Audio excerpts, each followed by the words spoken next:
গাছ দিয়েছিলাম হালকা আমার বান্ধবীর বাসাত গিয়া দেখি আমার বান্ধবীর দুই ফুলায় আমার বান্ধবীর জামাইরে যে সুন্দর কথাবার্তি হইতাছে।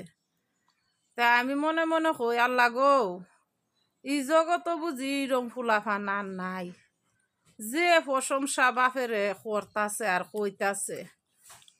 আর মারে দেখলাম মাথার তুলেও হুনে খায় আর মাটির তুলে ফিফরা খায়। বাবা রে বাবা, বাপ রে, যে সুন্দর কথাবার্তি কইছে দুই ফুলায় মার দ্বারে বইয়া বইয়া। বান্ধবী তো ভালোই আছে, বান্ধবীর ফেডও যে লইছে ইরম সন্তান, ইজার সন্তান কজনে লইতে পারে ফেডের মাঝে?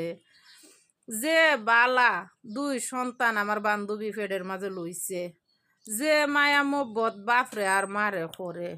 আল্লাহ গো, আমি দেখিয়া আমি একবারে কই আল্লাহ, ইরম সন্তান ফেডও লওয়ানো সার্থক জীবন।